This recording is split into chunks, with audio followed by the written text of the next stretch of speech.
দুইটা বাচ্চা হইলে একটা বাচ্চা ভিতরে থাকে আর একটা বাচ্চা বাইরে, মানে বাপ মায় তাদের কোলে নিতে পারে না, বাইরে অটোমেটিক বড় হয়ে গেলে বাইরে অটোমেটিক চলে যায়। সেক্ষেত্রে এই যে বাচ্চারা আছে, এই বাচ্চারা যদি মশায় কামড়া সুন্দর মতো কামড়াইতে পারবে, কারণ আর চামড়া পর্যন্ত পশম ওঠে না, চামড়ায় যদি কামড় দেয় মশায় কামড়ায় মজা পাইবে, সেক্ষেত্রে ফুললে দিবে, পরে এটা গোড়াগাড়ি হইবে, আমরা জানি এইরকমেরই গোড়াগাড়ি হয়। এতে সুবিধা আছে, সুবিধা হইলে মনে করেন যে অসুবিধা আছে, সুবিধা আছে। সুবিধা হইলে মনে করেন ভিডিও মিডিও করতে গেলে সুবিধা, আর অসুবিধা হইলে অন্য কোনো ম্যান আইলে অন্য কবুতর দেখাইয়া মাদিরে নর দেখাই লই যাইবে আর নরেরে মাদি দেখাই লই যাইবে। আসসালামু আলাইকুম রহমতুল্লাহ। আজকেও কিছু পরিচয় দিব। হ্যার পরিচয় দিয়ে শুরু করি। সে হইলে আপনার জিয়া গিয়াসুল্লি চুইঠাল, আর হ্যার বই নইলে আপনার জিয়া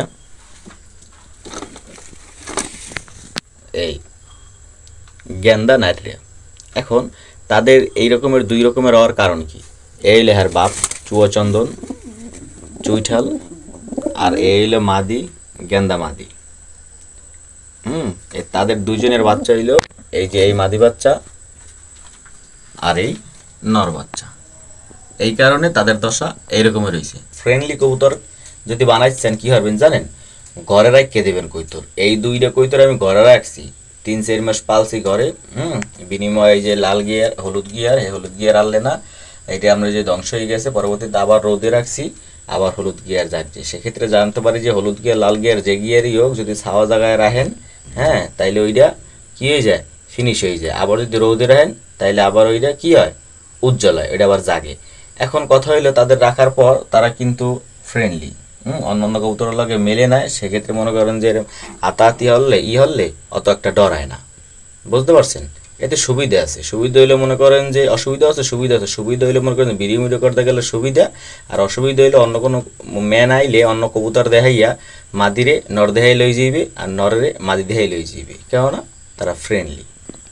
গোল্লা নর, গোল্লা মাদি, মুজক্করা সারা, চুইঠাল চুইঠাল। বিষয়টা বুঝছেন? তাদের বাচ্চা বেড়ে আপনার যা এই রকমের,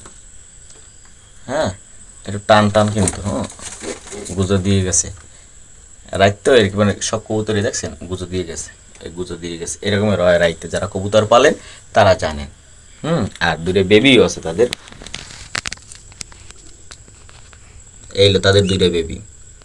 আল্লাহর রহমতে তারা সম্পূর্ণভাবে রানি এখন ডিম পারবে, এই প্রস্তুতি গ্রহণ করতেছে। কবুতরের গোড়াগাড়ি শুরু হয় কুম্মিতে জানেন? মশায় কামড়াইলে। সেক্ষেত্রে আপনি যে স্থানে রাখেন এই স্থানে যেন মশা যেন না থাকে, সেই সিস্টেমটা করতে হবে। যেমনি করেন আপনি, যেন মশা না থাকে।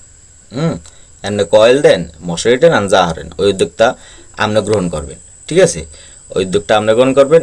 আর মশা যেকাল আমরা যে বিসি বাচ্চা হয়, এই যে রকমের দুইটা বাচ্চা হইলে একটা বাচ্চা ভিতরে থাকে আর একটা বাচ্চা বাইরে, মানে বাপ মায় তাদের কোলে নিতে পারে না, বাইরে অটোমেটিক বড় হয়ে গেলে বাইরে অটোমেটিক চলে যায়। সেক্ষেত্রে এই যে বাচ্চারা আছে, এই বাচ্চারা যদি মশায় কামড়া সুন্দর মতো কামড়াইতে পারবে, কারণ আর চামড়া পর্যন্ত পশম ওঠে না, চামড়ায় যদি কামড় দেয় মশায় কামড়ায় মজা পাইবে, সেক্ষেত্রে ফুললে দিবে, পরে এটা গোড়াগাড়ি হইবে, আমরা জানি এইরকমেরই গোড়াগাড়ি হয়। সুতরাং টেক কেয়ার থাকতে হইবে আর যত্ন নিতে হইবে। এইটা মুছছি 2 দিন হয়েছে, এই সাইডেরটা আবার কালকে আবার মুছে দিতে হইবে। খেরকুটাও পরিষ্কার রাখতে হবে, সব দিকে টেক কেয়ার থাকতে হইবে। রাইতে মাঝে মধ্যে কবুতর খোপে আইবেন, দেখা যেতেছে আপনি সবসময় তো দিনই যান, দিনই কী লাগবে আপনার মুখস্থ হয়ে যায়। আর যদি রাইতে আন, রাইতে হারা কোনো অসুবিধা থাকে সেইটাও আপনার মুখস্থ হয়ে যাবে, যদি মাঝে মধ্যে রাইতে আইয়ে হ্যাগো দেখেন। হাতে কী হইবে? হাতে সুবিধা হইবে এই রকমের যে দেখা যেতেছে আপনি যে আউসকুটের কৈতরটা পালেন, সেই কৈতরেরও সমস্যা হইলে না, মানে রাইতে কোনো সমস্যা হইলে সেই সমস্যাটা হইলে না, কি লেগে আপনি দেখে লেগেছেন, পরে টেক কেয়ার করছেন। আর হ্যাগো সমস্যা না হইলে আপনারও সমস্যা হইবে না, কারণ হ্যাগো সমস্যা মানে এই যে ডিম বাচ্চা লইতে সমস্যা, বিষয়টা বুঝছেন? আর ডিম বাচ্চা যদি ঠিকমতো না লইতে পারে হলে আপনার সমস্যা। বুঝেই দিতে পারছি? তাদের ভালোবাসা দেখে মাঝে মধ্যে আমার হিংসা হয়। বিষয়কে বুঝতে পারছেন? কিন্তু হিংসা হয়, এরা সবসময় এরকমের একাকিত্ব থাকে, দুইজন একলগে থাকে। আর মাঝে মধ্যে যে কালে রাগ হয়, হে থায় ইন্ডিয়া, হে থায় বাংলাদেশ, এই রকমের কেউ এটা চিনিই না। আর রাগায় কোন সময় জানেন? আর মাদিটা একটু সুন্দর তো, এই আর মাদি শর্ট পিস মাদি হলুদ গিয়ারের একটু সুন্দর তো, হ্যাঁ অনেক নরেরই পছন্দ হয়ে যায়। আর যে কালে পছন্দ হয় সেকালে আমার এই শাটিং নরের কি বাপ্পারা যেতে মন চায়। আমার এই জায়গার ভিত্তি এই কৌতরটা একটু উল্টাপাল্টা, কেননা তাদের বাপই উল্টাপাল্টা, বাচ্চা তো উল্টাপাল্টা বাইরেই। সে কিন্তু একটু গিরিবাস টাইপের, ঠোঁটটা দেখছেন? গিরিবাস টাইপের।